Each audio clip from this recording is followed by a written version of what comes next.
जगदीश हरे।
तुम सबके स्वामी,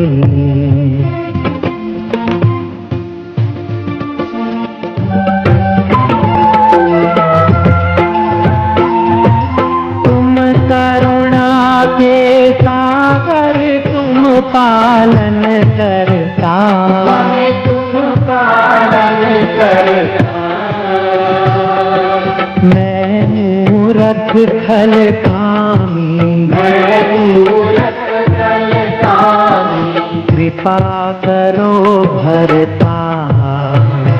ओम जगदीश हरे।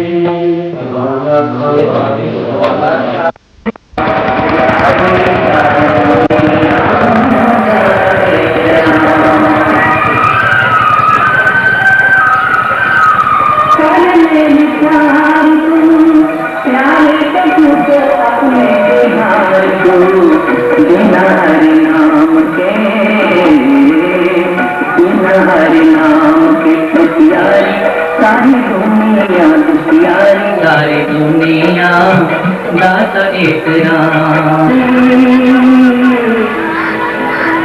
चरण कमल के सिला। कहाँ हरि वासा करे,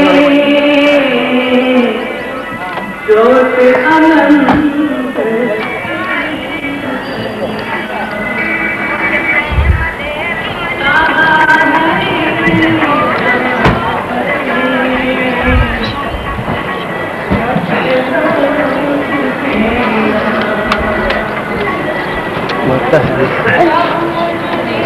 बाहर की पड़ा गंदे बनी, आगे से हट जाओ।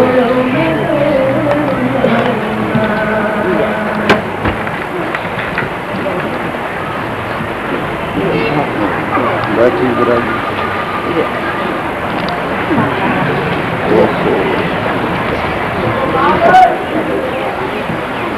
सही फुल स्टेज पर नपने के कृपा कर। अगर मेरे को संभालना मुश्किल होते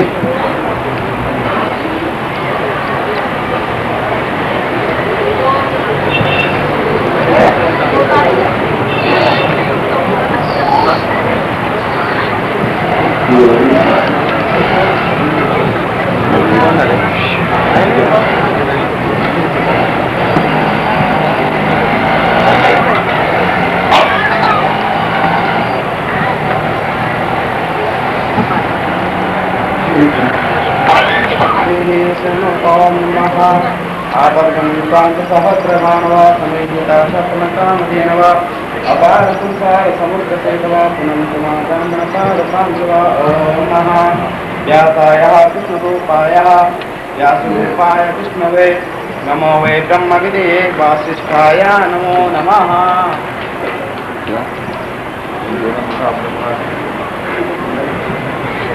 ओम भद्रं कर्णेभिर्यामदेवा भद्रं पश्येमां प्रजत्राः देवैरङ्गै सुष्ठुवाग्मतस्तनोर्विकस्य ओम नमः। ओम अस्मां ब्रह्मचार सारभमानाद्यं जगज्जातनि वीणापुस्तकधारिणीं भवेदां जाड्यन्तकारापणम् अक्षयस्फटिकमालिकां विदरतीं पद्मासने संस्थितां वन्देतां परमेश्वरीं भगवतीं बुद्धिप्रदां शारदाम्।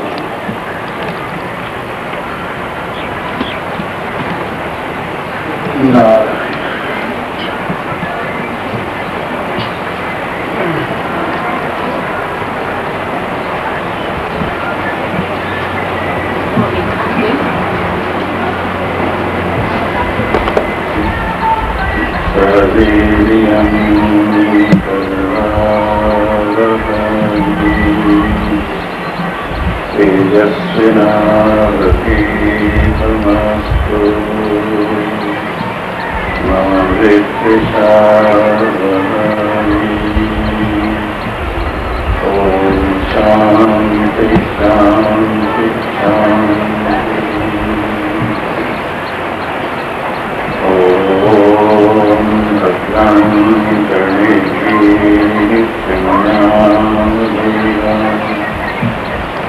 भद्रं पश्येमाक्षभिर्गिरथा विजयैरङ्गैस्तवाद्वंसस्तनोः यसेन देवहितं जरायुः स्वस्ति न इन्द्रो वृद्धश्रवाः स्वस्ति न पूषा स्वस्ति नस्ताविश्वो वरिष्ठनेमिः स्वस्ति नो बृहस्पतिर्दधातु ॐ शान्ति शान्ति शान्तिः। यं ब्रह्मा वरुणेन्द्ररुद्रमरुतः स्तुवन्ति देव्यै स्तवैः वेदैः साङ्गपदक्रमोपनिषदैः गायन्ति यं सामगान् ध्यानावस्थितसर्गतेन मनसा पश्यन्ति यं योगिनो यस्यान्तं न विदुषुरासुरगणा देवाय तस्मै नमः। वंशी विभूषितकरानरनीररामा पीताम्बरागरुणविन्मतनाधरोष्ठार पूर्णेन्दुसुन्दरमुखारविन्दनेत्रा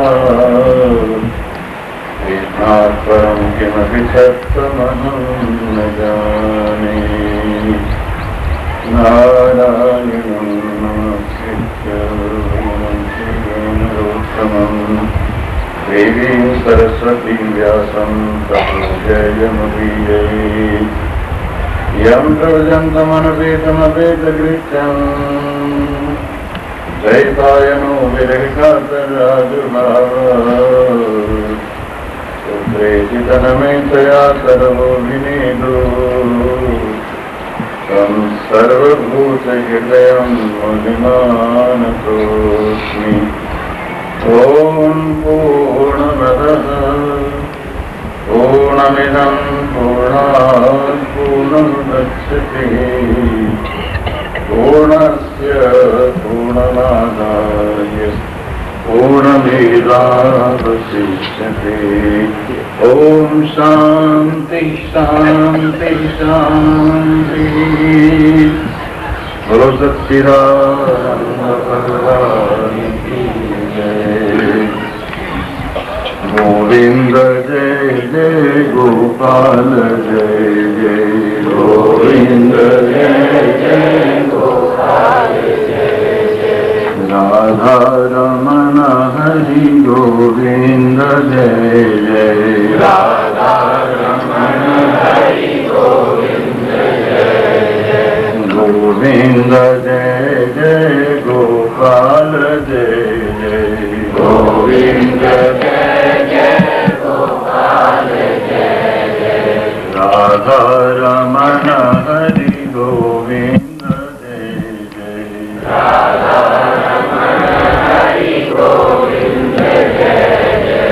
गोविंद जय जय गोपाल जय जय गोविंद जय जय गोपाल जय जय गोविंद जय जय गोपाल जय जय गोविंद जय जय गोपाल जय जय राधा रमण हरि गोविंद जय जय राधा रमण हरि गोविंद जय जय राधा रमण हरि गोविंद जय जय राधा रमण हरि गोविंद जय जय गोविंद जय जय गोपाल जय जय गोविंद जय जय गोपाल जय जय राधा रमण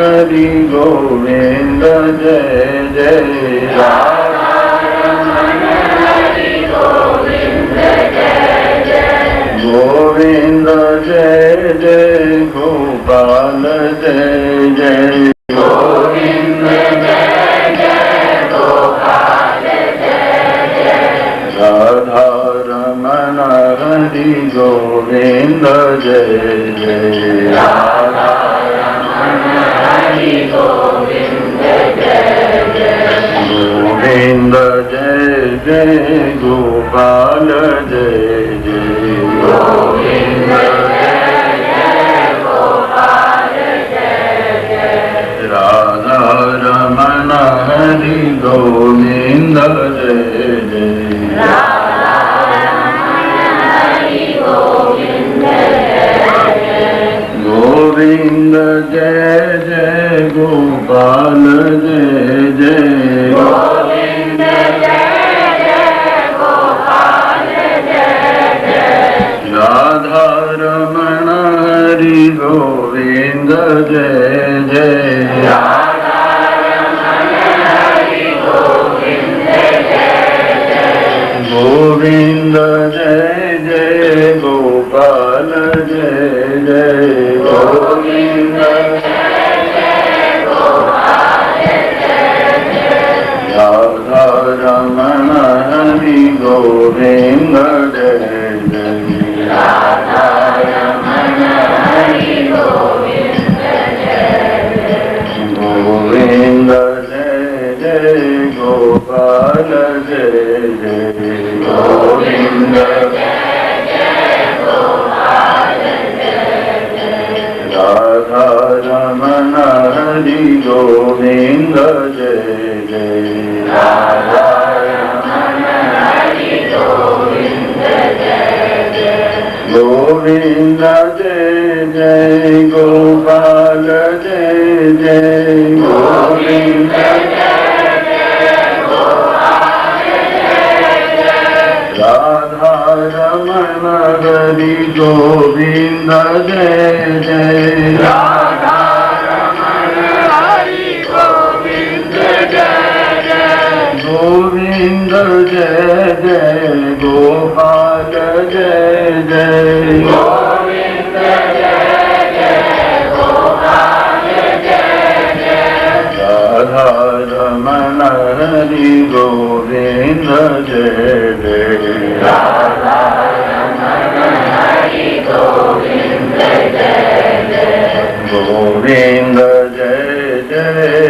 गोपाल जय जय गोविंद जय जय गोपाल जय जय राधा रमण हरि गोविंद जय जय राधा रमण हरि गोविंद जय जय गोविंद जय जय गोपाल जय जय गोविंद जय जय गोपाल जय जय राधा रमण हरि गोविंद जय जय राधा रमण हरि गोविंद जय जय गुरु कृष्ण भगवान की जय श्याम रामचंद्र महाराज की जय उमापति महादेव की जय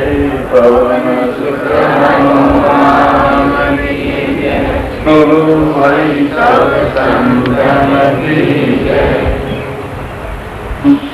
जविष्ठं जनयन् कलिम्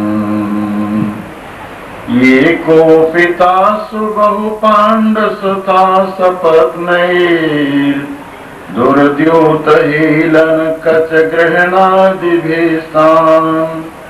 कृत्वा निमित्तमितरेतरतः समेतान् हत्वा नृपान् निरहरक्षितिभारनीश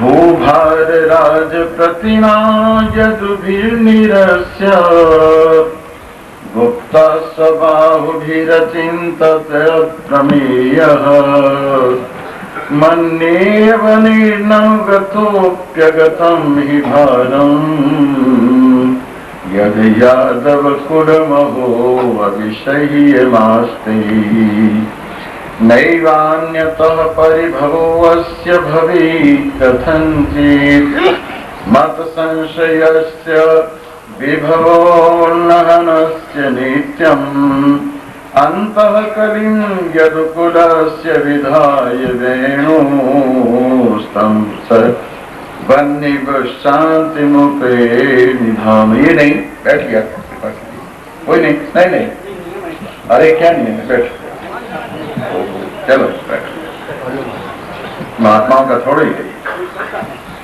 राम राम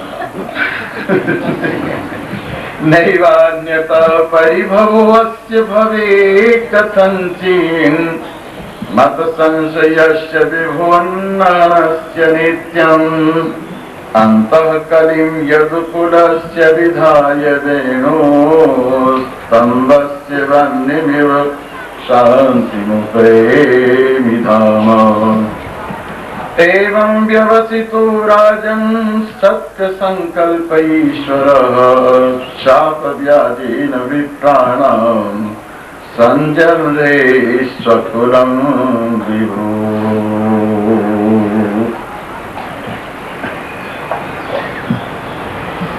उपस्थित पूज्य चरण सम्मानीय महात्मा वृंद एवं सदगृहस्थ प्रवर, कल की कथा में भगवान की मधुर मधुर लीलाएं आपके सामने सुनाई गई और 10वां स्कंद कल परिपूर्ण हुआ। आज श्री सुखदेव जी परीक्षित को एक कथा सुनाते हुए कहते हैं कि हे राजन, भगवान कृष्ण बलराम जी सहित यदुवंशियों से घिरे हुए जब उन्होंने अधिकतर दैत्यों का वध कर दिया, पृथ्वी का भार उतार दिया और इस प्रकार से उन्होंने कुछ आपस में भी एक दूसरे से लड़ाकर इस पृथ्वी के भार को निवृत्त करने में एक बहुत ही भूमिका अदा की। जैसा कि आपको मालूम है, पांडुपुत्र जुए के खेल में छल पूर्वक जब हरा दिए गए तो द्रौपदी को देखिए कृपा करके इस रास्ते से ना आए, जिनको आना हो या तो उधर से आ जाए या वहीं से वहीं बैठ जाएं। इस तरह से बराबर यहाँ से आते रहने से विक्षेप पड़ता है, इस बात का ध्यान रखें, इसलिए आगे इधर से आने का प्रयास न करें। जी हाँ, तो बात चल रही थी छल से जुए में हराकर दाव पर हर चीज लगवा ली, यहां तक कि उनकी धर्म पत्नी द्रौपदी को भी दाव पर लगवा लिया। और उन्हीं के सामने द्रौपदी का इस प्रकार से अपमान किया, उसको नग्न करने तक का प्रयास किया गया। उसके बालों को पकड़कर खींचकर सभा में लाया गया और नग्न करने का प्रयास किया गया। इससे पांडु पुत्रों के हृदय में एक बहुत बड़ी द्वेष की ज्वाला जाग उठी और धीरे धीरे ये ज्वाला 12 वर्ष वनवास और 1 साल के अज्ञातवास में और भी तीव्रतर होती हुई चली गई। तदोपरांत वापिस आने पर उनका भाग उनको न मिलने पर, उनका राज्य उनको न मिलने पर जैसी की प्रतिज्ञा थी, ये द्वेषाग्नि बहुत ही तीव्रतम हो गई और इस प्रकार से आपस में एक बहुत बड़ा युद्ध हुआ। उस युद्ध में 18 अक्षौणी दल दोनों तरफ से युद्ध करने के लिए जुटे और 11 अक्षौणी दल ये दुर्योधन की ओर से और 7 अक्षौणी दल पांडुपुत्रों की ओर से युद्ध के मैदान में उतरे और इस प्रकार आपस में एक बहुत बड़ा युद्ध हुआ जिसमें केवल 8 योद्धा ही 9 योद्धा ही बचे। 5 पांडव बचे, भगवान श्री कृष्ण बचे और सात्विकी 7 तो इस पक्ष में बचे और दूसरे पक्ष में कृपाचार्य, अश्वत्थामा और कृतवर्मा, इस तरह से मिलाकर कुल 10 योद्धा युद्ध में बचे। ऐसी युद्ध की अत्यंत तीव्र विभीषिका थी और इसके बाद और भी अनेक दैत्यों को भगवान ने भली प्रकार निवृत्त कर दिया। अब रह गई जिस कांटे से कांटा निकाला था वो यदुवंशी, और उन्होंने विचार किया कि अब यदुवंशी इस पृथ्वी पर एकमात्र एक छत्र योद्धा रह गए हैं। अगर इनको मैं यूं ही छोड़कर जाता हूं और आगे भी जन्म लेने की जिसकी इच्छा न हो उसके लिए कर्मों का उपदेश नहीं, जीने की इच्छा वाले के लिए कर्मों का उपदेश। इस प्रकार से कर्म का उपदेश जहां किया है वहां कर्म से छुट्टी दिलाने के लिए किया है। इसलिए समझदार आदमी को सदैव शुभ कर्म का पालन करना चाहिए और विकर्म और अधर्म से अपने आप को बचाना चाहिए और इस तरह से धीरे धीरे धीरे धीरे अपने मन को, अपने प्राण कर्मेंद्रिय ज्ञानेंद्रियों का शोधन करना चाहिए और वैसे धीरे धीरे कर्म से छुट्टी दिलाने के लिए एक उपासना का, जो कि घरों में पूजा पाठ जैसे होती है भगवान का पूजन, वो भी एक तरीका है और उस तरीके से भगवान का पूजन करते हुए संसार के कर्म से ऊपर उठने का प्रयास करें। तो इस प्रकार जब उन्होंने उपदेश दिया तो महाराजा ने फिर पूछा, स्वच्छंद जन्मों के द्वारा भगवान कैसे कैसे कर्म करते हैं, आप हमें ये बताने का प्रयास करें। तो द्रविड़ नाम के योगीश्वर ने कहा, अनंत गुण संपन्न भगवान श्री हरि, उनके गुणों को जो गिनना चाहे बल बुद्धि है। पृथ्वी पर पड़े हुए रजकणों को आदमी गिन सकता है, लेकिन भगवान की अखिल शक्ति, अखिल शक्तियों के धाम भगवान के गुण नहीं गिन सकता। वो भगवान पहले विराट रूप से इस संसार को रचकर इसमें प्रवेश करते हैं और नारायण नाम वाले होते हैं और उन्हीं का ये पूरा संसार, तीनों लोग शरीर हैं, उन्हीं की ज्ञानेंद्रियां सबकी ज्ञानेंद्रियां हैं, उन्हीं की कर्मेंद्रियां सबकी कर्मेंद्रियां हैं, उन्हीं के प्राण सभी के प्राण हैं, उन्हीं का मन बुद्धि चित्त अहंकार सभी का मन बुद्धि चित्त अहंकार है।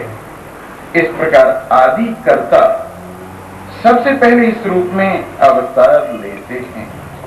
फिर इसके बाद भगवान श्री हरि कृतपति यज्ञ रूप से अवतार लेते हैं, ब्रह्मा रूप से अवतार लेते हैं और सृष्टि बनाते हैं। फिर विष्णु रूप से अवतार लेते हैं और यज्ञ धर्म को विस्तार देते हुए, देवताओं का साथ लेते हुए संसार का पालन करते हैं। इसके बाद जब समय आता है तो रुद्र रूप से इस सारे खेल को अपने आप में समेट लेते हैं। इस प्रकार भगवान की ये लीलाएं अनेक अवतारों के रूप में चलती रहती हैं।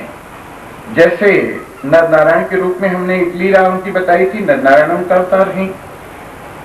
वो जब तप कर रहे हैं तो इंद्र सोचता है कि मेरी गद्दी छीनने के लिए कर रहे हैं, तो वहां पर भेजते हैं अप्सराओं को और काम देते, उनका तप भ्रष्ट कराने के लिए।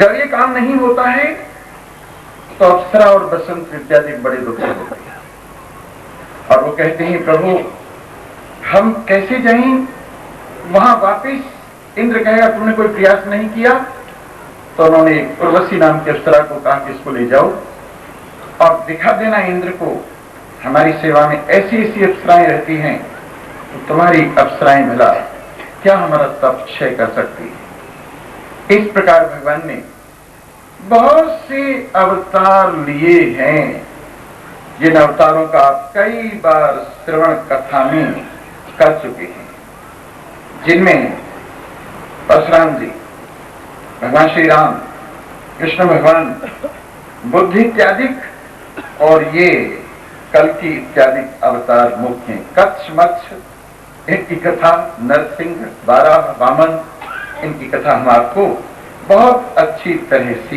पहले सुना चुके हैं। फिर महाराज पूछते हैं भगवान को प्राय करके लोग याद नहीं करते, ये बेचारे जिनको अपने मन पर विजय नहीं है, ये अशांत कामना वाले, ये क्या करें। कृपा करके इनकी उन्नति के लिए भी कोई उपाय बताइए। तो चमस नाम के योगीश्वर ने कहा मुख, बाहु और जंघाई पैर, ये चारों वर्ण भगवान से ही प्रकट हुए ही चारों। मुख रूप से ब्राह्मण, भुजाओं से क्षत्रिय, उर्भाग से वैश्य और पैरों से शूद्र प्रकट हुए। वैसे एक बात आपको बताएं, हमारे यहाँ पर ब्राह्मण, क्षत्रिय, वैश्य, शूद्र, इस वर्ण व्यवस्था से पहले किसी को कोई ऐतराज नहीं था और सब एक दूसरे के पूरक थे। ब्राह्मण, क्षत्रिय, वैश्य, शूद्र, जैसे शरीर में हाथ भी उपयोगी है, मुंह भी उपयोगी है, उदर भी और उभाग भी उपयोगी हैं और पैर भी उपयोगी है। एक भी ना हो तो दूसरे का काम एक दूसरे के बिना चल नहीं सकता। लेकिन हुआ क्या, जब विदेशियों ने हमारे यहां हमला किया तो उन्होंने ये सिखाया कि देखो तुम लोगों को छोटा मानते हैं, देखो तुम लोगों से घृणा करते हैं, और इस प्रकार से चारों वर्णों के अंदर द्वेष के भाव जगाती है। और उन विदेशियों की पढ़ाई गई पट्टी आज तक ऊंच नीच के भाव से आपस में द्वेष का कारण बनी हुई, हिंदुस्तान और हिंदू धर्म के लिए एक व्यथा बनी हुई है। अगर इस रहस्य को समझने में कि बड़ाई छुटाई के लिए नहीं, एक दूसरे के पूरक होने के लिए चारों वर्ण है। एक आदमी के लिए सेवा भी चाहिए, एक आदमी के लिए धन भी चाहिए, एक आदमी के लिए बल भी चाहिए, एक आदमी के लिए बुद्धि भी चाहिए। वैसे समाज के लिए बुद्धि भी चाहिए, समाज के लिए बल भी चाहिए, समाज के लिए सेवा भी चाहिए, समाज के लिए धन भी चाहिए। तो चार वर्ण, इन चारों चीजों की पूर्ति के लिए वेद के अंदर उनका वर्णन किया गया। लेकिन लोग इस बात को नहीं समझे और आपस में बेकार झगड़ पड़े। इस बात को समझाने का लोगों को प्रयास करना चाहिए। इस तरह से भगवान स्वयं ही इन सभी वर्णों में विराजमान, सभी प्राणियों में विराजमान, सब में वही लीला कर रहे हैं। पर जो इस बात को नहीं जानते, इस बात को नहीं समझते, वो लोग नीचे से नीचे गिरते हुए चले जाते हैं। दूरे हरिकथा केचित् दूरे चाचित कीर्तना स्त्रिय शूद्रा दैश्चैव तेन कंप्या भवादृशां। हे राजन, कुछ लोग इस परंपरा से भगवान की कथाओं से दूर हो गए, अच्युत कीर्तन भगवान के कीर्तन से दूर हो गए, और लोगों ने ऐसा मान लिया है कि स्त्री और शूद्र इत्यादि वो तो कथा सुनने के जैसे अधिकारी ही नहीं, वो तो भगवान के पाने के जैसे अधिकारी ही नहीं है। इसलिए हे राजन, तुम्हें इन पर विशेष कृपा करनी चाहिए। तुम्हारे जैसे महान पुरुष अगर इनको हाथ देकर ऊपर नहीं उठाएंगे तो समाज का ये अंग नीचे से नीचा रहता हुआ आधा समाज, चौथाई समाज बिल्कुल ही निकृष्ट हो जाएगा। ब्राह्मण, क्षत्रिय, वैश्य ठीक है, भगवान के बिल्कुल नजदीक पहुंचे हुए इनको विशेष अधिकार नहीं, जन्म से ही इनमें उच्चता है। लेकिन फिर भी कोई आदमी यदि इन अपने उच्चता का उपयोग न करे और केवल अभिमानी अपने आप को अभिमान से लेकर इधर उधर की बातों में ही लगा रहे, सतोगुण रजोगुण तमोगुण का ही सेवन करते हुए जीवन व्यर्थ बिता देवे, तो ऐसा नहीं होना चाहिए। अपने अपने वर्ण, अपने अपने आश्रम का धर्म पालन करते हुए सभी को भगवान का भजन करना चाहिए, सभी को सामान्य धर्म का पालन करना चाहिए।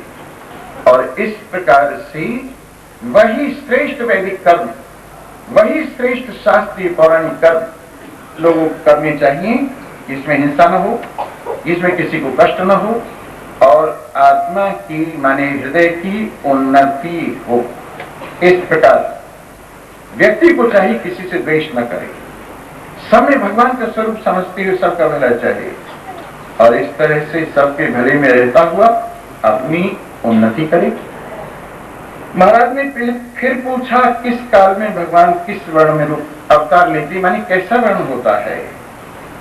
तो करभाजन नाम के योगीश्वर ने कहा, सतयुग, त्रेता, द्वापर और कलयुग, इन चारों युग में भगवान की 4 तरह के अवतार होते हैं। सतयुग में शुक्ल अवतार होता है, 4 भुजाएं होती हैं, जटाएं होती हैं, बलकल वस्त्र पहने हुए होते हैं और काले मृग की चर्म लपेटे हुए होते हैं, यज्ञोपवीत होता है, उनको दंड कमंडल हाथ में होते हैं। ऐसा भगवान का अवतार होता है। मनुष्य शांत होते हैं, निर्भय होते हैं, संभाव को लिए होते हैं और इस प्रकार के से सतयुग में तप से भगवान की सेवा की जाती है। और इसके बाद जब त्रेता आता है तो भगवान प्रश्नी गर्भ से जन्म लेते हैं, वृषाकपि नाम से उनकी महिमा गाई जाती है और उनका रूप थोड़ा लाल होता है। यज्ञ के रूप में वो प्रकट होते हैं। वेदत्रयी विस्तार को पाकर यज्ञ का संपादन त्रेता में होता है और इस प्रकार यज्ञ से भगवान की पूजा के द्वारा अंतःकरण की पावनता के त्रेता में होती है। द्वापर में भगवान का पीला रंग होता है, श्याम रंग होता है और पीले वस्त्र पहने रहते हैं, स्त्री वस्त्र इत्यादि चिन्ह होते हैं। उस समय भगवान की पूजा तंत्र शास्त्र के द्वारा, जो नारद जी ने पांचरात्र लिखा है, उसके द्वारा पूजा होती है और कहा जाता है, नमस्ते वासुदेवाय, नमः संकर्षणाय च, प्रद्युम्नाय निरुद्धाय, तुभ्यं भगवते नमः। हे वासुदेव, हे संकर्षण, हे प्रद्युम्न, हे अनिरुद्ध, आप 4 रूपों में अवतार लिए हुए हैं, आपको हमारा नमस्कार है। और इसके बाद जब कलयुग आता है तो भगवान का अवतार कृष्ण वर्ण में, काले वर्ण में होता है और उस समय तप में विक्षेप पड़ता है, ऐसा वातावरण हो जाता है। यज्ञों के लिए सुदेश, सुसामग्री, सुवक्ता और यजमान इत्यादि शुद्ध नहीं मिलते, इसलिए यज्ञ भी फलीभूत नहीं है कलयुग में। पूजा के लिए भी थोड़ा सामान चाहिए, शुद्ध घी नहीं मिलता, धूप दीप शुद्ध नहीं होते, भगवान की पूजा की सामग्री जो भी लाते हैं उसमें भी गड़बड़ है। इसलिए कलयुग में पूजा भी सफल नहीं होती है। अब केवल मात्र एक चीज रह गई है और केवल कीर्तन रह गया है।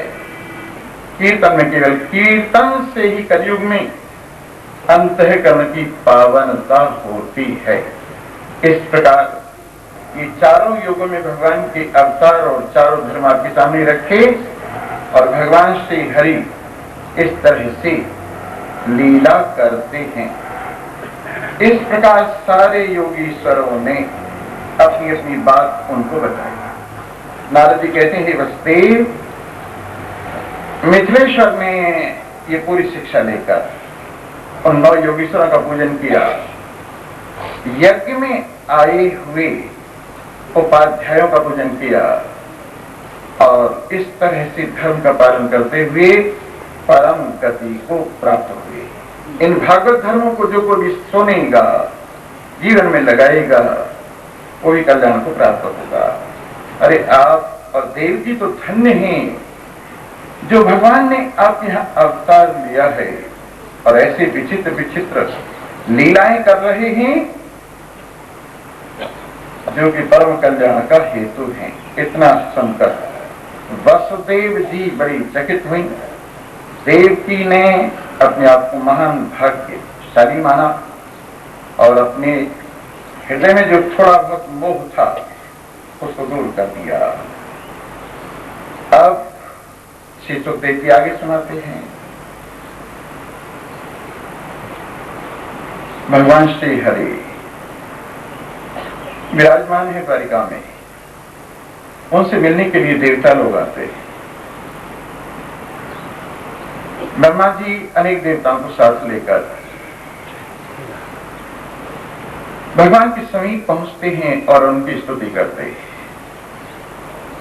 और स्तुति भली भांति करने के बाद कहते हैं, भूमेर भारावताराय पुरा विज्ञापित प्रभु तम अस्माभिरशेषात्मा तथैव उपादितम्। हे प्रभु, हमारी प्रार्थना पर पृथ्वी का भार उतारने के लिए आप प्रकट हुए और वो काम हम समझते हैं पूरा हो गया है। धर्म का स्थापन हो गया है, सज्जन पुरुषों में मर्यादाएं सुरक्षित हो गई हैं। 10 दिशाओं में सब लोगों का मैल अपहरण करने वाली आपकी कीर्ति भी सब जगह फैल गई है। करुणा निधान, आपने ये चरित्र ऐसे किए हैं, कलयुग में जो इनको गाएगा, सुनेगा, कीर्तन करेगा, वो भव सागर से पार हो जाएगा। और अब आप कृपा करके वैकुंठ में चलिए, हम लोग आपके दर्शन की इच्छा कर रहे हैं। भगवान ने कहा, मुझे पहले ही मालूम है, मैं ये काम करने के लिए बस पूरा काम करने को ही हूं, नाश शुरू हो गया है और ब्राह्मणों के शाप से यदुवंशी धीरे धीरे धीरे धीरे नाश के समीप पहुंच ही रहे हैं। और आप चिंता न करो, मैं अवश्य में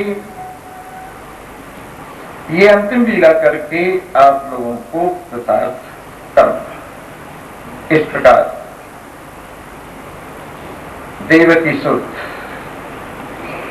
अपने मन में लेकर सब देवताओं को विदा करने के बाद अपने आप में एकांत में विराजमान हुए। तो उद्धव जी ने कुछ अंदाज लगा दिया और कहा, प्रभु मुझे मालूम हो गया है आप जो कुछ करने वाले हैं। करुणा निधान, मुझे लगता है आप अपनी लीला संवरण करने वाले हैं। आपकी इच्छा धीरे धीरे मुझे पता लग गई है। अब मुझे बताइए, मैं आपके बिना कैसे रह सकूंगा?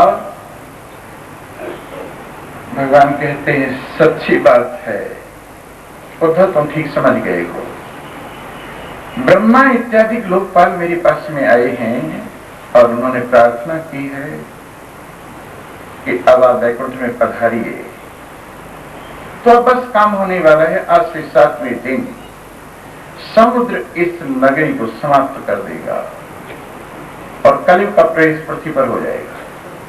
इसलिए आप इस पृथ्वी तल को छोड़ करके इस कलयुग में ऐसा करो, सब ओर से अपना मोह छोड़ दो, मेरे में मन लगाओ, समदृष्टि वाले होकर पृथ्वी पर विचरण करो। जो कुछ वाणी से, आंखों से, कानों से सुना देखा जाता है ये भ्रमरूप ही है।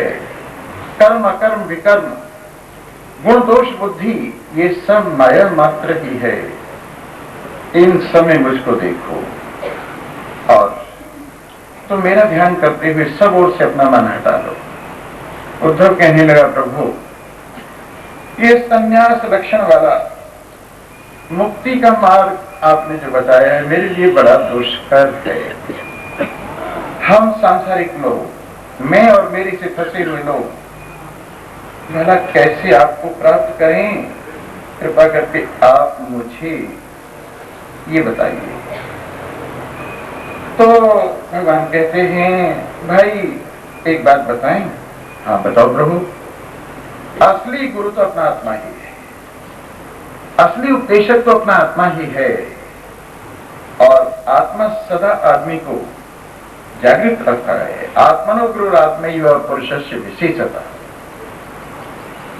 आत्मा ही आदमी का वास्तविक गुरु है, आत्मा का वास्तविक गुरु है, जो प्रत्यक्ष और अनुमान इन दोनों प्रमाणों का उपयोग करके परम कल्याण को प्राप्त कर लेता है।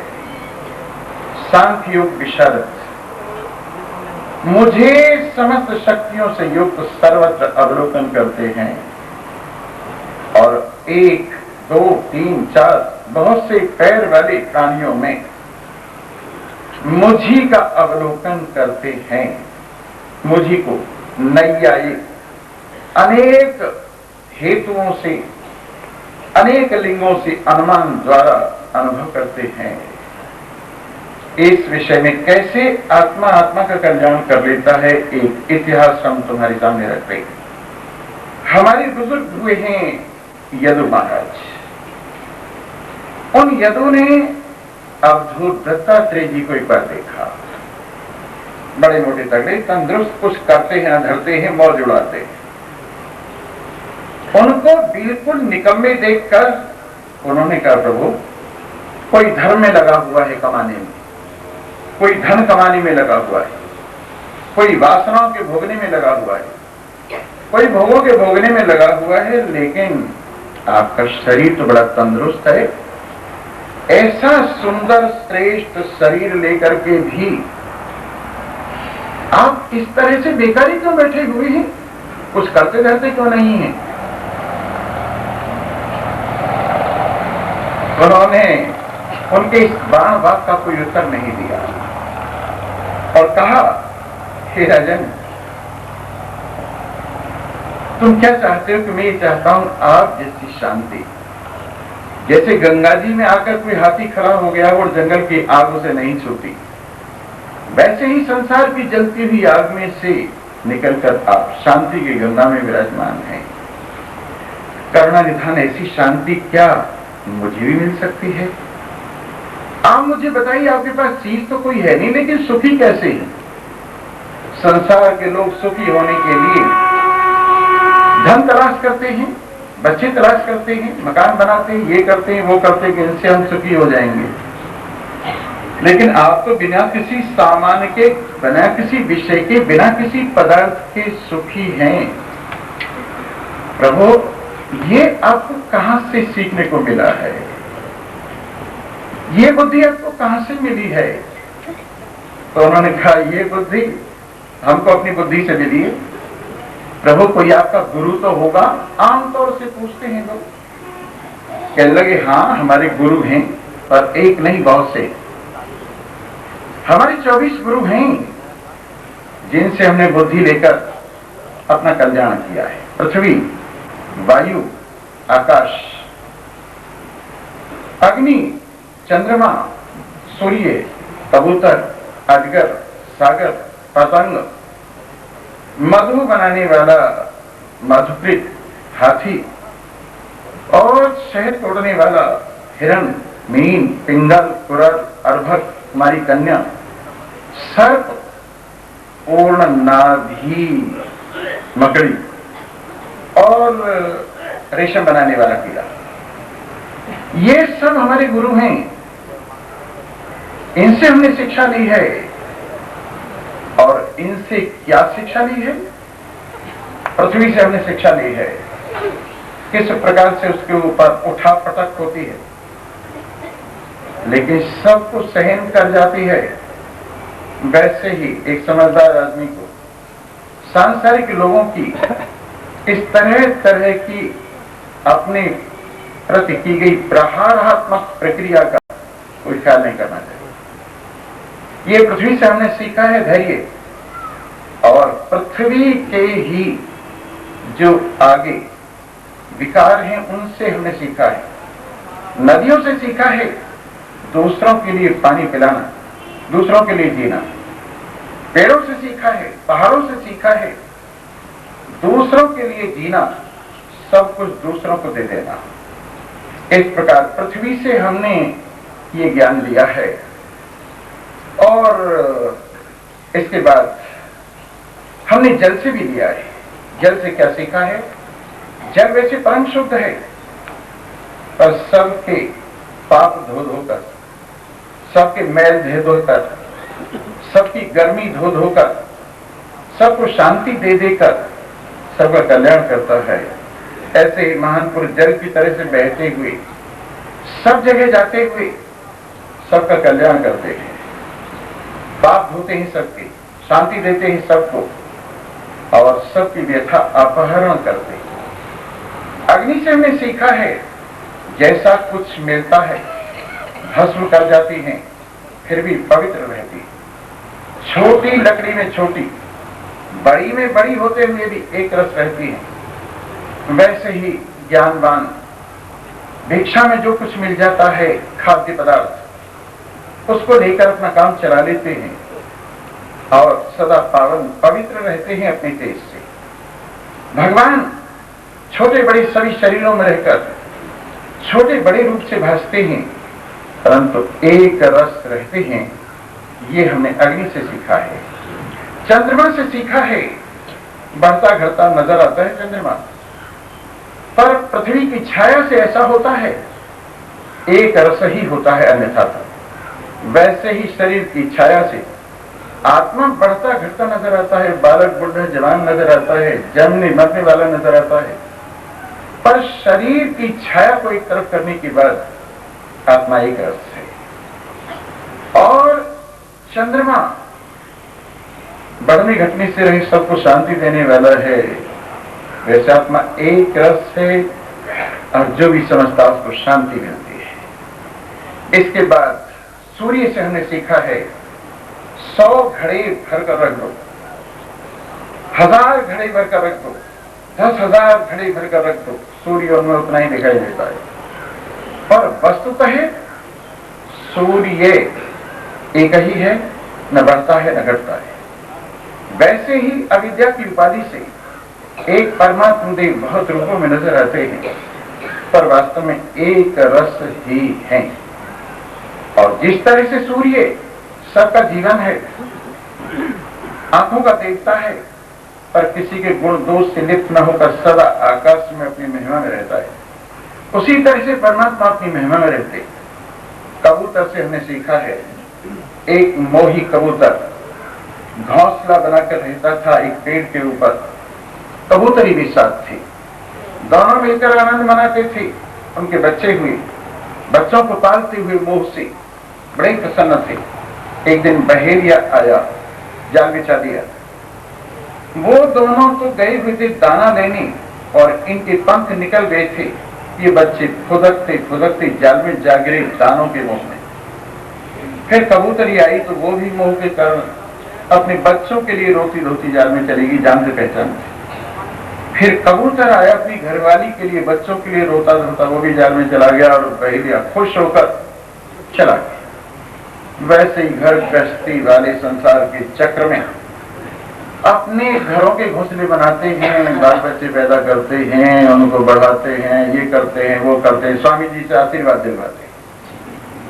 और फिर काल देवता एक एक करके सबको रगड़ मारता है और ये रोते धोते एक दूसरे के लिए संसार से चले जाते हैं, कुछ भी बना नहीं पाते। ये हमने कबूतर से सीखा है। अजगर अपनी मस्ती में पड़ा रहता है, जो आ जाता है अपने आप टकराता है, खाकर मस्त हो जाता है। वैसे ही महान पुरुष निरीह अचल रूप से विराजमान हुए, प्रारब्धानुसार जो मिल जाता है उसी में शांत होकर, मिल गया 10 दिन नहीं मिला, फिर मिल गया 5 दिन नहीं मिला, फिर मिल गया, छोटा बड़ा जैसा मिल गया, उसी में काम चला लेता है और मस्त है। इसी प्रकार से सागर देखिए अपनी महिमा में आक्रमण कर रहा है, कहीं से बाहर से पानी की चाह नहीं करता है, अपनी लहरों से आप खेलता हुआ मस्त पानी और धक्के खाता हुआ उसमें आ जाए तो भले आ जाए। ज्ञानवान सागर की तरह से अपनी महिमा में विराजमान है, संसार के भोग धक्के खाकर आ जाएं तो भले आ जाएं, उसको इनकी इच्छा नहीं होती। इस प्रकार महान पुरुषों की महिमा सागर की तरह। पतंग बेचारा क्षण को देखता है, जाल को देखता है, लौ को देखता है, नहीं देखता इसमें विनाश होगा, जलकर मर जाता है। वैसे रूप के लोभी रूप पर जलकर मर जाते हैं। शहद की मक्खियां बड़े प्रेम से शहद इकट्ठा करती हैं, बेचारी जमा करती हैं और कोई आता है और तोड़ कर ले जाता है, बड़ी दुखी होती। वैसे ही संग्रही व्यक्ति संग्रह करते हैं, उनके हाथ से वो सब निकल जाता है तो रोते रोते रह जाते हैं। हाथी से हमने सीखा है, हाथी बेचारा काम के वशीभूत हुआ, नकली हथनी के ऊपर भोग के लिए आता है और गड्ढे में गिर जाता है। सारी जिंदगी के लिए कारावास सहन करता है और शहद तोड़ने वाला मक्खियों के सामने शहद तोड़कर वहीं खा लेता है और वो देखती रह जाती है। वैसे बाबा जी लोग गृहस्थियों के दिए हुए अन्न को लेकर उन्हीं के सामने खा के मस्त हो जाते हैं और वो बेचारे देखते ही रह जाते हैं। हिरणों से सीखा है, हिरण जिस तरह से शब्द के पीछे पागल होकर बजाने वाली वीणा बजाने वाले के सामने पहुंच जाता है और उसका बाण सहन करता है, वैसे ही शब्द के लोभियों का यही हाल होता है। मछली थोड़े से स्वाद के पीछे पागल होती है और कांटा निकल जाती है और मौत को पाती है, वैसे ही जीव के आश्रित व्यक्ति वैसे ही मौत को प्राप्त होते हैं। पिंगला वैश्या किसी आदमी का इंतजार कर रही थी, सारी रात बाहर भीतर गई, कोई आदमी नहीं आया। प्रातःकाल होने को हो गया तो उसके हृदय में सद्भावना जगी और उसने कहा, अरे वाह, अगर मैं इतना ध्यान परमात्मा का करती तो मेरा बेड़ा पार हो जाता। उसके हृदय में वैराग्य जगा, भक्ति जगी और उसको ऐसी नींद आई उस दिन, थोड़ी सी रही हुई क्षणों में, ऐसी नींद कभी जिंदगी में नहीं आई थी। और उन्होंने इससे सीखा, आशा ही परमं दुखम नैराश्यम परमं सुखम। संसार में किसी से कुछ आशा करना ही दुख है, आशा त्याग देना ही सुख है। इसके बाद हमने कुरल पक्षी से सीखा, मांस की बोटी लेके ऊपर उड़ रही थी और सब चील उसके पीछे भागी। उसने सोचा ये मेरा पीछा क्यों कर रही, मैंने इनका क्या बिगाड़ा है? ओह, ये मांस की बोटी शत्रुता का हेतु है, वो फेंक दी, सब उधर चली गई और वो आजाद हो गई। बालक से हमने सीखा है, ऐसा मस्त है छोटा सा बालक जिसको भी किसी से मोह माया नहीं, अपने अंगूठा लेकर अपने मुंह में चूसता हुआ प्रसन्न हो रहा है, पालने में हाथ पैर प्रसन्नता से इधर उधर फेंकते हुए मस्त है। तो वैसे बालक की तरह से महान पुरुष अपने आप में रमण करते हुए अपनी साथ विराजते हुए आनंद से रहते। कुमारी कन्या से सीखा है। उसको देखने के लिए कुछ लोग आए हुए थे, उसके माता पिता घर में। उनकी सेवा के लिए उसने खीर बनाने के लिए चावल कूटने शुरू की। उसके हाथ की चूड़ियां बजने लगी। उसने सोचा ये सोचेंगे आज के लिए भी इनके घर में सामान तैयार नहीं था, तो बाकी चूड़ियां तोड़कर दो तो रखी, पर वो भी खड़कती रही। जब एक एक चूड़ी शेष रह गई तो शांति हो गई और उसने चैन मनाई। वैसे ही बहुत से लोगों के साथ रहने पर एक भक्त का, एक महात्मा का कलह इत्यादि से मुकाबला हो जाता है, और दो साथ हों तो बातचीत इतनी लंबी हो जाती है कि बात करने में ही लगे रहते। इसलिए एक शांति पाने के इच्छुक महात्मा को अकेले रहना चाहिए, कुमारी कन्या की चूड़ी की तरह से।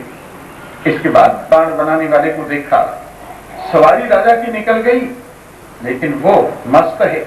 उससे जाकर पूछा, राजा की सवारी निकली, यहाँ को फौज फर्रा गई, बाजे बजे, बोले कुछ नहीं हुआ, मेरा मन तो बाण बनाने में लगा हुआ था।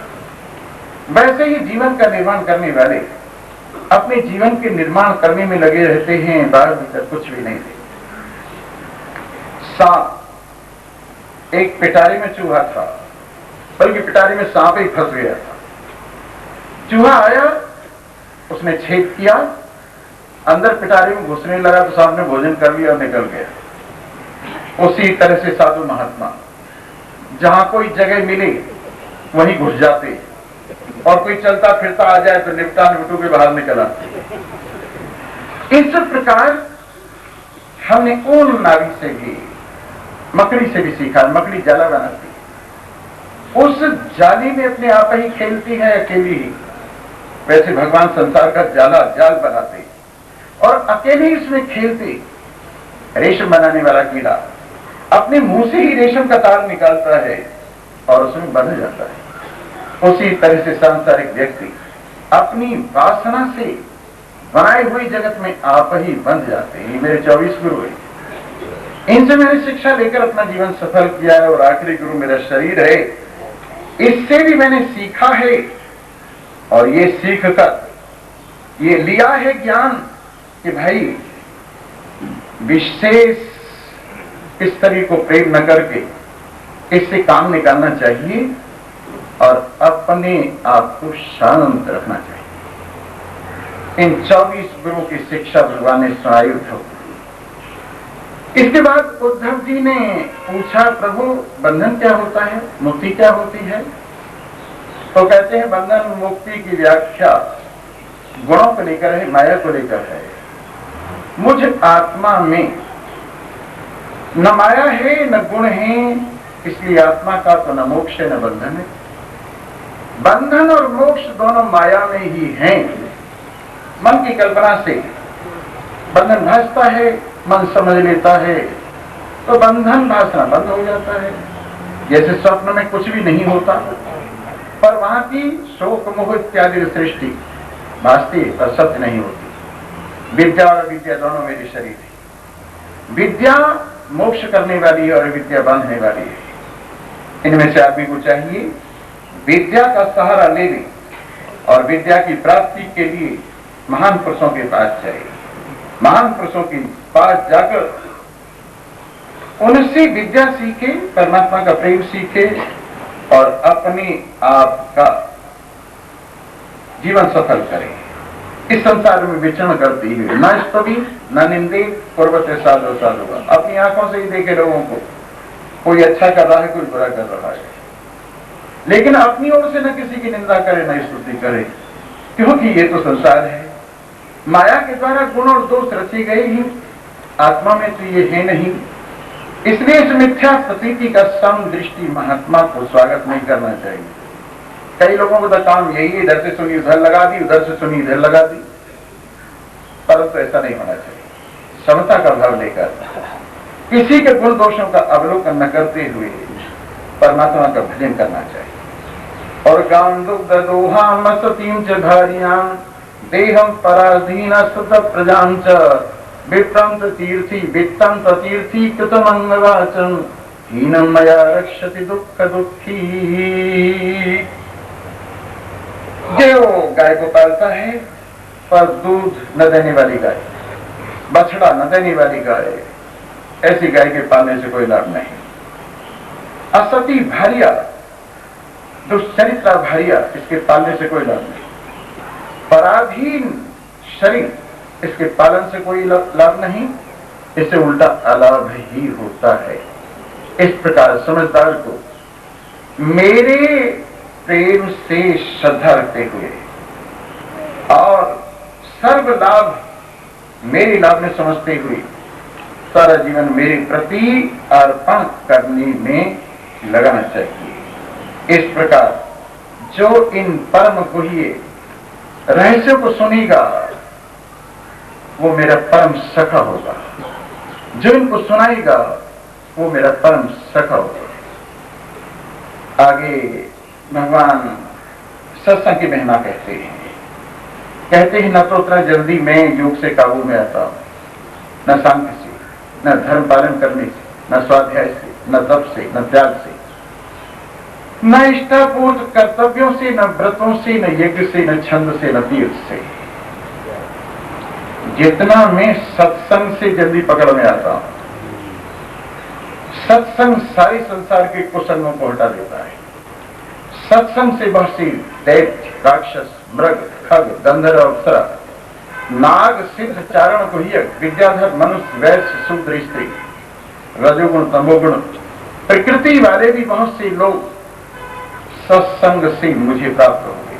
वृषपर्वा, बलि, राम, मय, विभीषण, सुग्रीव, हनुमान, हाथी, गृध्र, बणिकपत, व्यास, उपजा, वृद्ध की गोपियां, यज्ञ पत्नियां, इन लोगों ने बहुत वेद शास्त्रों का अध्ययन नहीं किया था। इन लोगों ने बहुत महापुरुषों का सेवन नहीं किया था। इन लोगों ने तप नहीं तपे थे, केवल मेरे संग से ही भवसागर को पार हो गए। इस प्रकार से मूढ़ बुद्धि गाय, गौ, पर्वत, मृग सभी मेरे साथ से परम कल्याण को प्राप्त हो गए। ये सत्संग की ही महिमा है। इसलिए तुम पूरा दूर लगाकर मेरे चरणों में आ जाओ, मेरी सिवाय कुछ न सोचो, मेरी सिवाय कुछ न मानो, तुम मेरे हो जाओ। उद्धव जी कहते हैं प्रभु मेरा मन आपके वचन सुन सुनकर कुछ तो टिक रहा है, कुछ भाग रहा है। भगवान कहने लगे क्यों, क्या बात है? हे प्रभु आपकी माया बड़ी विचित्र है, मेरा कल्याण कैसे होगा? तो उन्होंने कहा इसमें क्या है? अरे तो घबराता क्यों है? ये सब संसार मेरे से अलग नहीं है। इस संसार को मेरा स्वरूप समझकर तो कहीं नहीं बढ़ेगा। ये संसार का वृक्ष मेरे अपने आप से प्रकट हुआ है। मैं ही इसमें घोंसला बनाकर जीव और ईश्वर रूप से रहता हूं और मैं ही इसके अंदर दुख सुख के फल खाता हूं। इस प्रकार ये संसार का वृक्ष जो मेरी माया है, इसको विद्या के कुल्हाड़े से साफ करके जो मुझे प्राप्त हो जाता है और जीव पनी के अहम से ऊपर उठ जाता है, वो कल्याण को पाता है। तो भी कुल्हाड़ा उठा और ज्ञान की असंगता के कुल्हाड़े से इस पेड़ का अत्यंत छेदन कर दे। इस प्रकार फिर भगवान ने आगे बताया ये सतोगुण, रजोगुण, तमोगुण सब बुद्धि के गुण हैं। आत्मा में कुछ भी तो नहीं है, आत्मा एक रस है।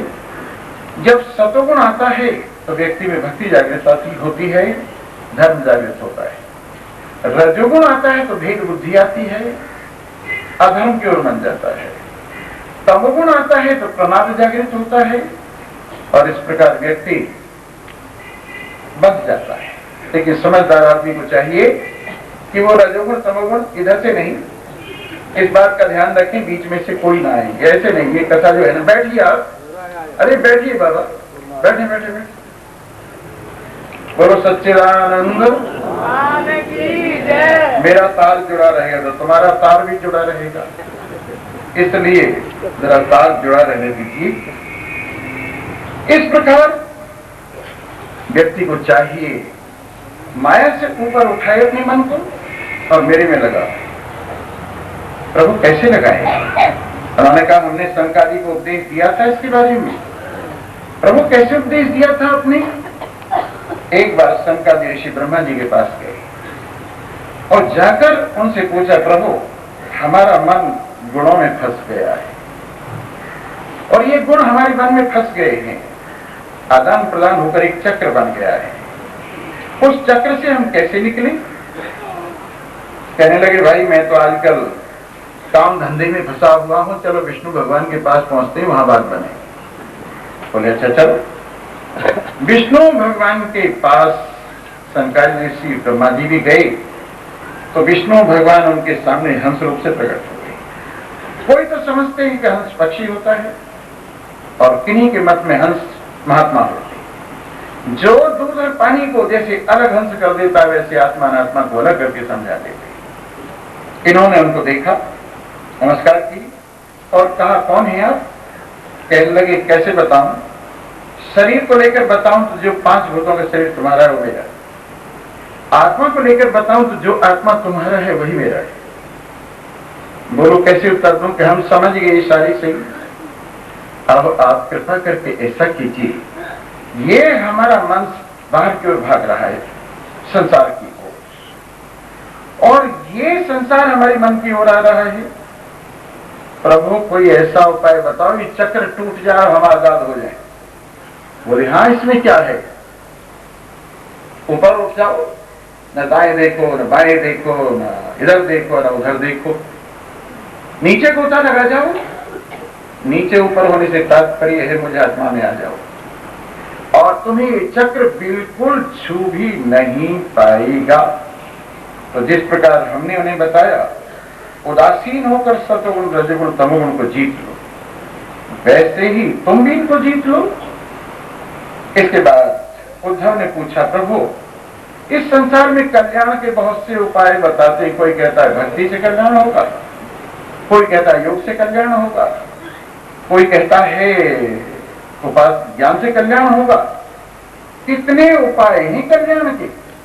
भगवान ने कहा, भाई असल बात यह है, जिस समय प्रलय होती है बीच में कोई गड़बड़े होती तो उस वक्त मेरी वाणी विलुप्त सी हो जाती है और लोग समझने में असमर्थ हो जाते हैं और अपनी अपनी मन के अनुसार उसका अर्थ करने लगते हैं। लेकिन वास्तविक तथ्य यह है, सबका सार यही है, मेरे में मन लगाए, योग से, भक्ति से, ज्ञान से, जिस तरह से भी बने मुझ में मन लगाए, निरपेक्ष होकर, शांत होकर, निर्भय होकर मेरी भक्ति करे, तो फिर मैं उन भक्तों को कितना प्यार करता हूं। निरपेक्षम मुनिम शांतम निर्वैरम समदर्शनम अनुव्रजामि हम नित्यम पूयेत्यम गृहेणु भी। भाई मैं ऐसे निरपेक्ष जो कुछ भी नहीं चाहते मुझसे, ऐसे मुनि संसार से कुछ नहीं चाहते, ऐसे मुनि शांत निर्वैर समदर्शन, केवल मेरे से मन लगाने वाले, उनके पीछे पीछे मैं दौड़ता हूं, उनके चरण कमलों की धूल मेरी पर पड़ जाए तो मैं पावन हो जाऊं, ऐसी मेरी भावना रहती है। इस प्रकार निष्कंचन, मेरी में मन लगाने वाले, सकल जीव वत्सल, कामनाओं से जिनका मन दूषित नहीं है, अपेक्षा किसी की जिसको नहीं है, उसको जो सुख मिलता है वो सुख मेरा ही है, मैं ही। तो मैं न योग से, न सांख्य से, न धर्म से, न स्वाध्याय तप त्याग से काबू में आता हूं। मेरे प्रति जागृत हुए प्रेम से ही मैं बंध जाता हूं, एकमात्र भक्ति से, श्रद्धा पूर्वक भक्ति से। मैं आत्मा तो तुम्हारा हूं ही सबका, लेकिन भक्ति से तुम्हारे हृदय के अंदर जो उत्साह होगा और संसार की जो मर्यादाएं डौल बनी हुई हैं उनको ये तोड़ देगा और मुझसे मिला देगा ये भक्ति का प्रवाह। जब तक रोंगटे खड़े रहूं, जब तक चित्त द्रवीभूत न हो, जब तक आनंद से आंखों में आंसू न आ जाए, तब तक मेरी इस भक्ति के बिना भला कौन पावन हो सकता है? जिसकी वाणी गदगद हो गई, जिसका चित्त द्रवीभूत हो गया है, प्रेम में कभी रोता है कभी हंसता है, निर्लज्ज होकर मदभक्ति युक्त व्यक्ति आनंद मनाता है, तो उसकी रक्षा के लिए सदा में विराजमान रहता हूं। कोई भी क्यों ना हो, जो मेरे में मन लगाएगा वो इस भवसागर को आसानी से पार हो जाएगा। जो जितेंद्रिय है, जित श्वास है, उसको सारी सिद्धियां आती हैं। तो भगवान उद्धव जी पूछते हैं कितनी सिद्धि होती हैं? वैसे तो 8 सिद्धि आपने सुनी होंगी, यहाँ 18 सिद्धियों का जिक्र है, जिनमें 8 प्रधान हैं: अनिमा, महिमा, मूर्ति, लघिमा, प्राप्ति और प्राकाम्यम, देखे सुने पदार्थों में जानने की, न देखे न सुने पदार्थों में जानने की शक्ति, और इस तरह से और भी सिद्धियां हैं। गुणों में असंगता, वशिता और बहुत सी ये सिद्धियां 8 तो मुख्य हुई, और इनमें भी फिर अनुर्मितम उर्मियों का अपने आप को निष्पक्ष करना, दूर से सुन लेना, देख लेना, मन का तेजस्वी होना, दूर तक सब कुछ जान लेना, चाहे जैसा रूप बना लेना, दूसरे के शरीर में प्रवेश कर जाना, और स्वच्छंद मृत्यु और देवताओं से भी ऊपर उठ जाना, उनके साथ, देवताओं के साथ पीड़ा होना, यथा संकल्प सब कुछ प्राप्त हो जाना, 3 कालों का सब कुछ दिखाई देना, दंडों का अपने ऊपर प्रभाव न पड़ना, सब कुछ जान लेना, अग्नि, सूर्य, जल, विष इत्यादि इनकी गति को रोक देना, ये सब की सब सिद्धियां जैसे जैसे आदमी का मन शुद्ध होता जाता है वैसे वैसे प्राप्त होती जाती है। लेकिन वास्तव में ये सब की सब विघ्न हैं। इनके चक्कर में पड़कर जो मेरे प्रेम को छोड़ देते हैं, उनको बजाय ऊपर जाने के नीचे जाना ही होता है। इसलिए इन सिद्धियों का मोह छोड़कर एकमात्र समझदार आदमी को मुझसे प्यार करना चाहिए, मेरा ध्यान करना चाहिए। हे प्रभु, आप पार ब्रह्म है, सबके आत्मा है, संसार के परम हेतु हैं। आपको कैसे ध्यान किया जाए, किन रूपों में ध्यान किया जाए? कहने लगे, वाह, अरे किसी रूप में ध्यान करो मेरा, चाहे जिस रूप में ध्यान करो उसी रूप में मैं सफल हूं। चाहे मुझे चंद्रमा में ध्यान करो, नक्षत्र में ध्यान करो, अवधियों में ध्यान करो, कहीं भी सब मेरी विभूतियां हैं, कहीं भी तुम मुझे ध्यान कर सकते हो। मुझे यहां तक कि जल में ध्यान करो, ब्राह्मण में ध्यान करो, अग्नि में ध्यान करो, गौ में ध्यान करो, महात्मा में ध्यान करो, और कुछ भी न मिले ना तो अपने में ही ध्यान करो। अपने शरीर में ही मेरा ध्यान करने से आदमी पार हो जाता है। ये सब मेरी विभूतियां हैं। मैं जल में रस में ही हूं, अग्नि में तेज में ही हूं, और सारे संसार में सब कुछ मैं ही हूं। इस प्रकार मेरी विभूतियों से सारे जगत को भरा हुआ देखते हुए, सब जगह मेरी में मन लगाते हुए अपने आप का मार्ग सफल करना चाहिए। इसके बाद बड़े प्रेम से अपने क्षेम के लिए सनातन धर्मों को उन्होंने पूछा, तो उन्होंने वर्णाश्रम धर्मों को उद्धव के प्रति बताया और कहा, सतयुग में एक ही वर्ण होता है, हंस वर्ण। लोग कृतकृत्य होते हैं और ध्यान ही उनका धर्म होता है। लेकिन जैसे ही त्रेता आता है तो वेद 4 भागों में आता है, 4 वर्ण प्रकट होते हैं, और इस प्रकार से वर्ण व्यवस्था कायम होती है। इस वर्ण व्यवस्था में एक दूसरे के साथ सहयोग करते हुए उन्नति का मार्ग सीखते हुए बढ़ते जाना चाहिए। और इस प्रकार मेरी भक्ति, मेरा प्रेम यज्ञ के द्वारा करना चाहिए। त्रेता में काम, क्रोध इत्यादि ज्यादा बढ़ जाते हैं, द्रोह बढ़ जाता है। इसलिए चाहिए कि थोड़ा थोड़ा भक्ति का भाव हो। और कलयुग में तो सब कुछ गड़बड़ हो जाता है, इसलिए इसमें तो भाई आदमी को चाहिए जैसे तैसे भगवान का कीर्तन करते हुए अपनी आनंद का मनाना चाहिए। अपने अपने वर्ण का, आश्रम का पालन करते हुए कभी कभी आपत्तियां पड़ती हैं तो एक ब्राह्मण क्षत्रिय का धर्म आपत्ति काल में लेकर अपना काम चला सकता है। एक क्षत्रिय ब्राह्मण और वैश्य का काम लेकर अपना काम चला सकता है। एक वैश्य आपत्ति में शूद्र का धर्म लेकर अपना काम चला सकता है। लेकिन कुछ ऐसी चीज हैं उनका उससे परित्याग करके केवल शुद्ध धर्मों का ही पालन करना चाहिए। इस प्रकार व्यक्ति अपनी वर्ण आश्रम में अपने को शुद्ध करने का प्रयास करे। इसके बाद वानप्रस्थ आश्रम आए तो घरवाली को साथ भी रख सकता है और छोड़ भी सकता है। आयु का तीसरा भाग जंगल में जाकर तप में बिताना चाहिए। धूप में खड़े होकर, पानी में खड़े होकर और तरह तरह से तप करके जो गृहस्थ के संस्कार हैं उनको धोना चाहिए। वानप्रस्थ आश्रम इसीलिए है जिससे गृहस्थ के संस्कारों को धोया जा सके। और तदोपरांत चौथी अवस्था में संन्यास लेना चाहिए। देखिए, संन्यास की दो विधि, एक तो ब्रह्मचर्य अवस्था से लिया जाता है और एक क्रम से संन्यास लिया जाता है। पहले ब्रह्मचर्य से गृहस्थ में जाइए, गृहस्थ से वानप्रस्थ में आइए, फिर इसके बाद संन्यास लीजिए। ये दोनों विधि ठीक है। अगर वैराग्य हो तो ब्रह्मचर्य से ही संन्यास ले लेना चाहिए, वैराग्य न हो तो क्रम से धीरे धीरे संन्यास लेकर के धीरे धीरे अपने मन को काबू में करना चाहिए। और सब जितने मानसिक विकार हैं उनको धीरे धीरे छोड़ते हुए चले जाना चाहिए और अपने कल्याण के लिए सदा प्रयत्नशील रहना चाहिए। हे उद्धव, और तुम्हें कोई प्रश्न करनी है क्या? हाँ प्रभु, विधि और निषेध, ये निगम, ये शास्त्र आप ही ने कहा है।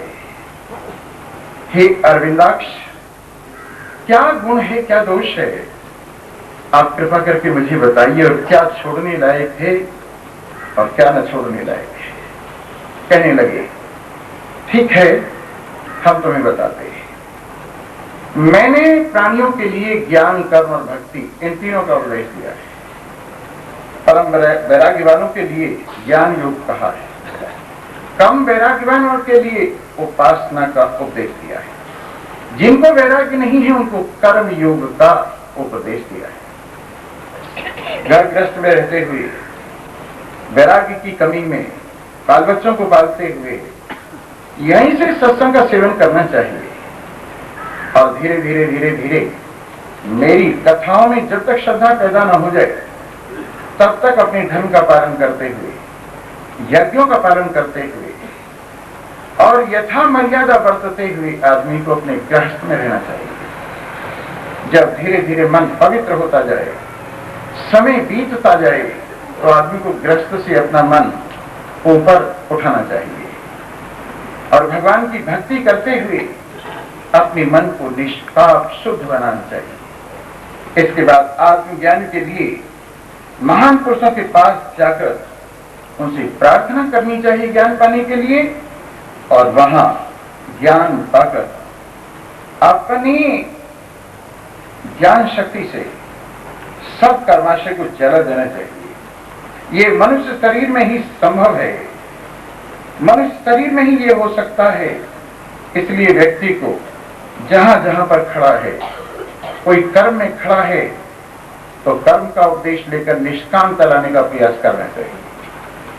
कोई निष्कामता में खड़ा है तो उसे सगुण भक्ति का उपदेश लेकर सगुण परमात्मा का ध्यान करना चाहिए। सगुण भक्ति के ध्यान से परिपक्व होकर निर्गुण भक्ति में प्रवेश करना चाहिए। निर्गुण भक्ति से आगे अहं ग्रह उपासना की बात होनी चाहिए और फिर स्वरूप ज्ञान होकर आदमी का मन शुद्ध हो जाना चाहिए। इस प्रकार से व्यक्ति उन्नति करते हुए मेरे तक पहुंच सकता है और आनंद अपने जीवन में मना सकता है।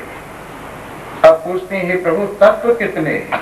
कोई कहता है 9 हैं, कोई कहता है 11 हैं, कोई कहता है 3 हैं, कोई कहता है 1 हैं, कोई कहता है 26 हैं, कोई कहता है 25 हैं, कोई कहते हैं 7, 9, 6 हैं। कितने तत्व हैं?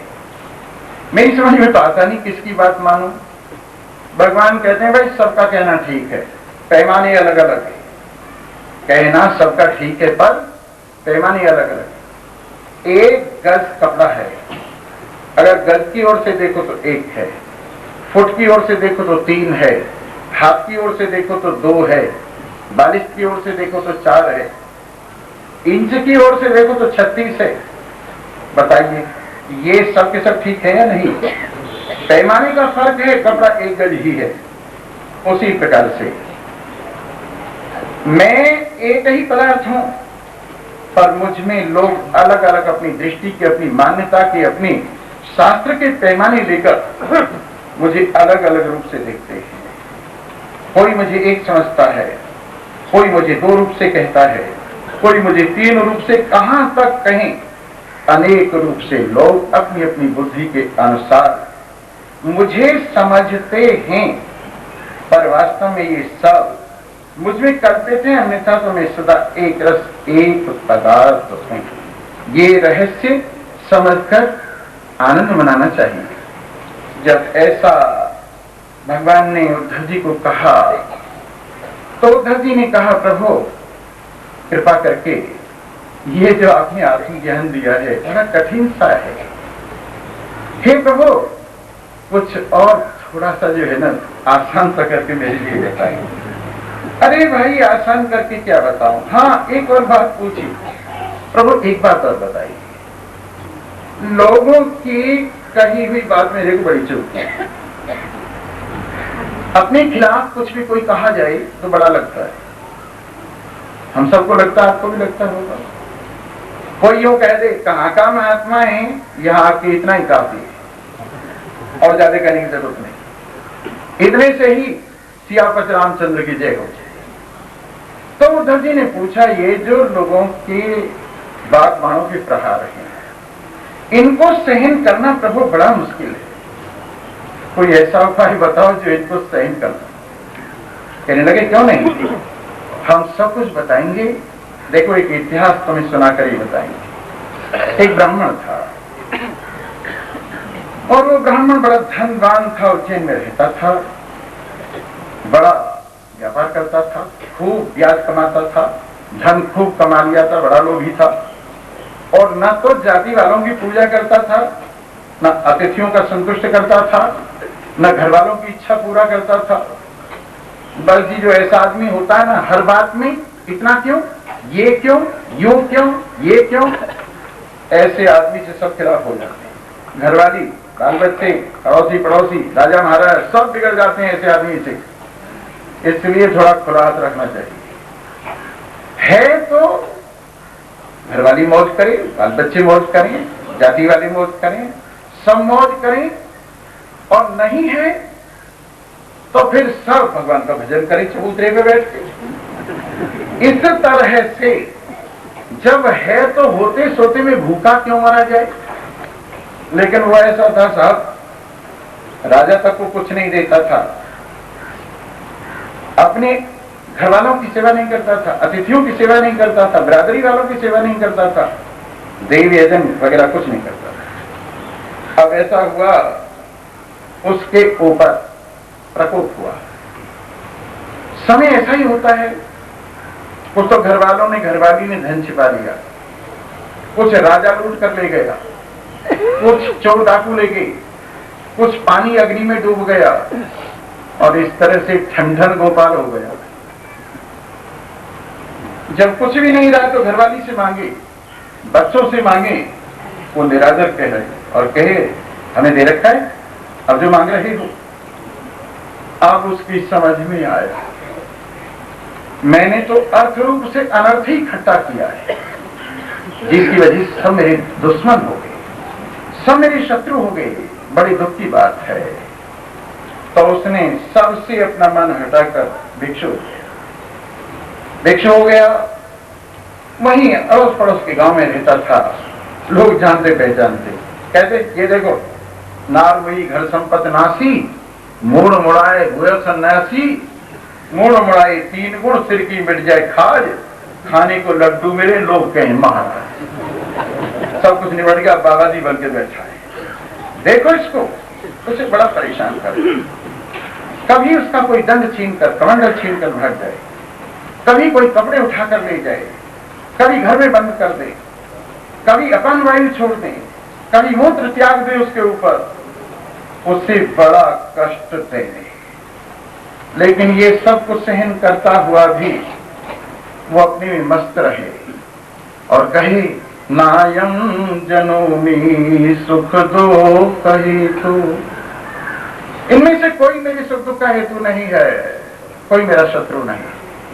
मनसाराम, यदि तू ग्रहों को दुख रूप मानता है, शरीर भी ग्रह है, वो भी ग्रह ही ग्रहों पर हमला कर रहे हैं, तेरे को क्या लेना देना। अगर देवताओं की अकृपा मानता है तो ज्ञानेंद्री, कर्मेंद्री, प्राण अंतःकरण के देवताओं पर देवताओं का ही हमला है, तू क्यों दुखी होता है। अगर गुणों की विषमता को लेता है तो गुणों की विषमता ही तेरा देह है, ज्ञानेंद्री, कर्मेंद्री, प्राण अंतःकरण है, और गुणों की विषमता को कष्ट दे रही है, इसलिए तू क्यों कष्ट मानता है।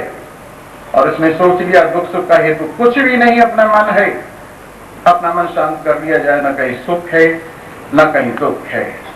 इस प्रकार उसने अपना मन रोक के शांति प्राप्त कर ली।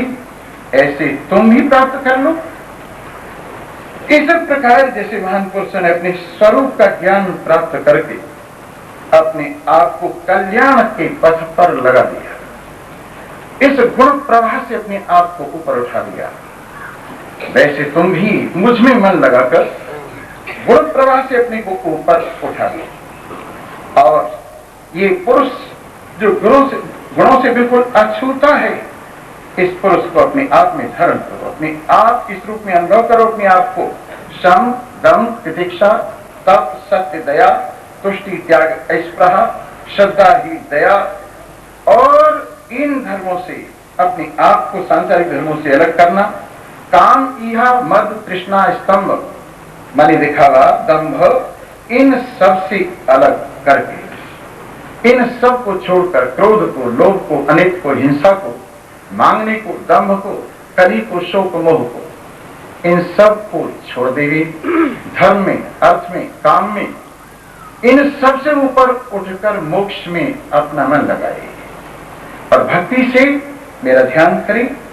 और फिर तम से पैदा हुए मोह को, दीनता को जीत कर, रजोगुण से पैदा हुए काम, क्रोध इत्यादि को जीत कर, फिर सतोगुण के माध्यम से मेरे में प्रवेश करते हुए सभी गुणों से अपने आप को आजाद कर, इस तरह से मेरे लक्षणों को अपने आप में अनुभव करता हुआ, आनंद से युक्त होता हुआ, इस गुणमयी माया से ऊपर होता हुआ, ज्ञान निष्ठा से युक्त होकर मेरे साथ एक रूपता अनुभव करे और तरह तरह से इस काल के खेल को देखता हुआ अपने मन को शांति के भाव में लगाए।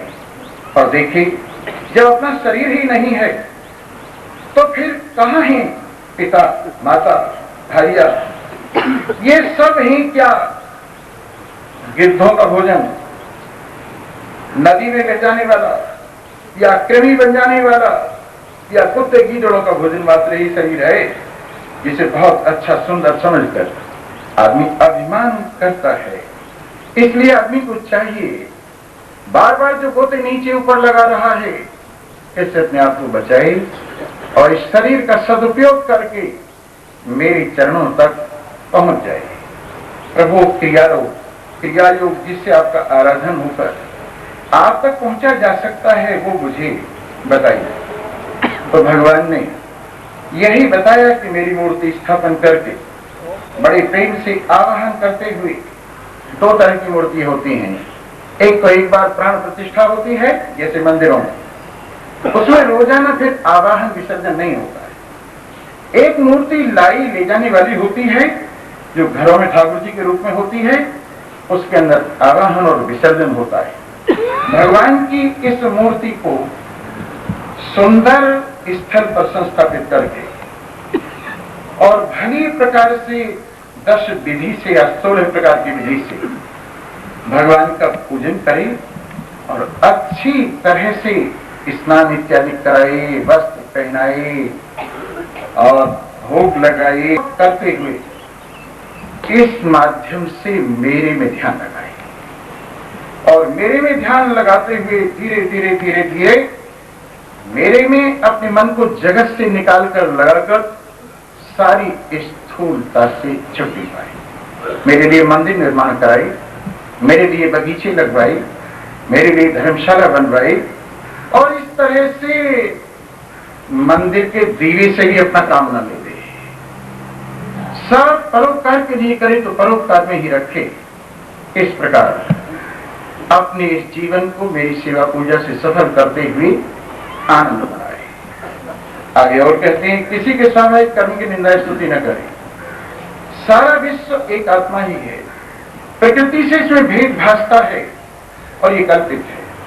इस कल्पित भेद गुण दोष को अपने मन में ना आने देवे। इसमें जो एक निर्विकार पदार्थ मेरा आत्मा है उसको अपने आप में अनुभव करें और इस प्रकार से गुण और दोष इन सब से अपने आप को ऊपर उठाकर मुझ में लगाए। एष स्वयं ज्योतिरजो प्रमेयो महानुभूति सकलानुभूति एको द्वितीयो वचसां विरामी ये निशिता वाक सरश्चरन्ति। ये आत्मा परमात्मा स्वयं ज्योति स्वरूप अजन्मा है, अप्रमेय है, किसी प्रमाण से इसको मापा नहीं जा सकता। महान अनुभव से अनुभव होकर इसके अनुभव से सबकी अनुभूति हो जाती है। एक है, अद्वितीय है। वाणी और मन जहां शांत हो जाते हैं, प्राण भी जहां शांत हो जाता है, वो एक आत्मा अपना आत्मा में पारब्रह्म है। इस प्रकार अपने आप को मेरे चरणों में लगाए।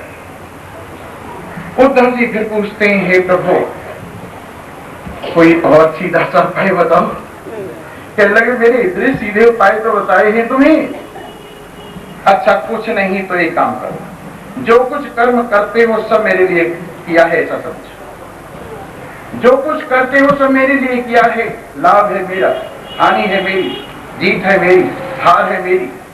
इस प्रकार मुझ में अपना मन पूरा लगा, इधर उधर मन को न भटकाओ।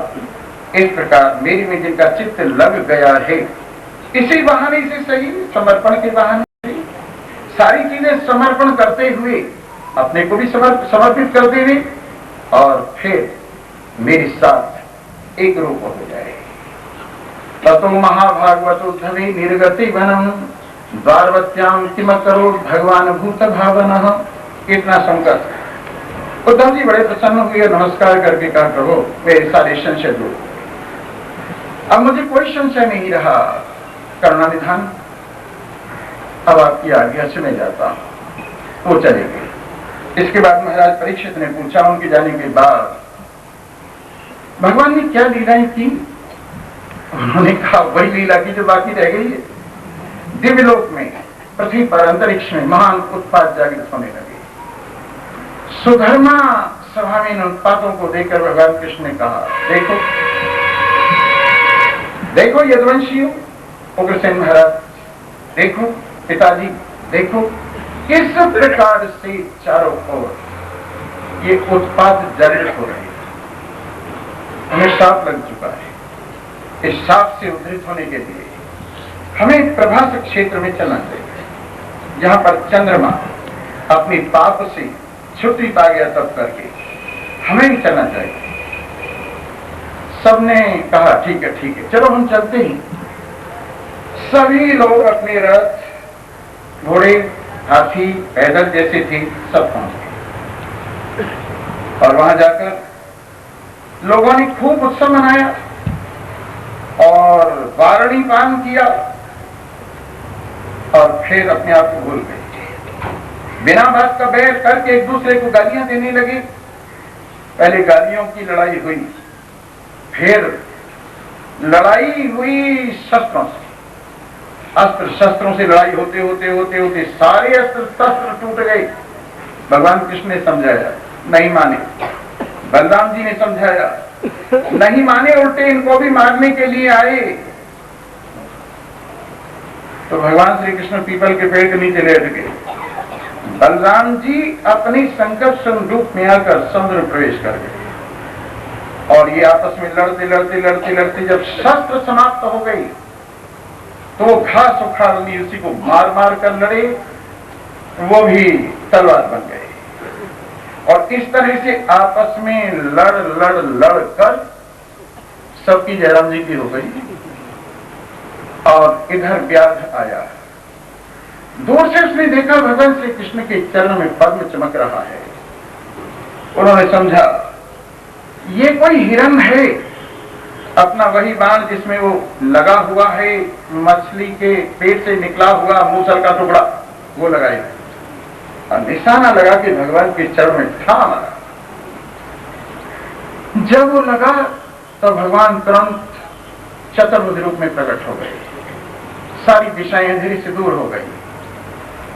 घनश्याम रूप में श्री वत्स पहने हुए, सोने के सदृश आभा वाले,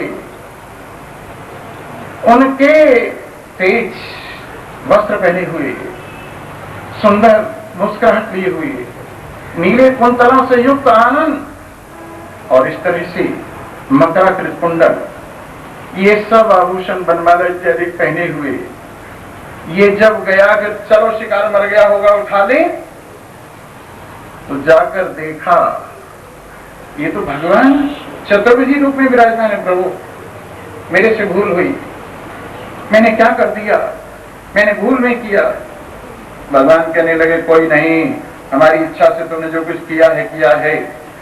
तुम पहले बाली थे और हमने व्याध की तरह से तुम्हें मारा, उसका बदला देने के लिए हम भी व्याध की तरह से तुम्हारे से मारे गए, पर हम मरे नहीं। देख लो, पहले जाओ तुम हमारे लोग को पहुंचो। 3 परिक्रमा करके नमस्कार करके वो चला गया। फिर दारू रथ लेकर भगवान के समीप आया, कहा प्रभु विराजी अपने लोग चलते हैं। बैठ के भगवान चले गए। इधर अर्जुन को आज्ञा दे दी थी 7 दिन के अंदर समुद्र उबलेगा, द्वारका डूब जाएगी, तुम हमारे बाल बच्चों को लेकर चले जाते। तो अर्जुन आए, अर्जुन ने देखा भगवान की महिमा को, नमस्कार किया और इसके बाद भगवान की आज्ञा पालन करने के लिए उनके बाल बच्चों को लेकर द्वारका से हस्तिनापुर की ओर उन्होंने पलायन किया। और इधर भगवान के सामने सब देवी देवता आए, भगवान के इस गमन को देखा, फूल बरसाए, धुंधमियां बजी और इस प्रकार भगवान की अंतिम लीला हुई। और ये सब लीला अर्जुन ने सुनाई जाकर युधिष्ठिर को, वो भी बड़ी दुखी हुई। युधिष्ठिर भी दुखी हुए और उन्होंने परीक्षित को राजा बनाया।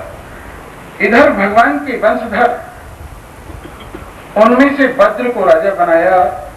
बीच में एक कथा ये भी आती है कि भीलों ने लूट लिया अर्जुन को, धनुष बाण उसके कुछ नहीं कर सके।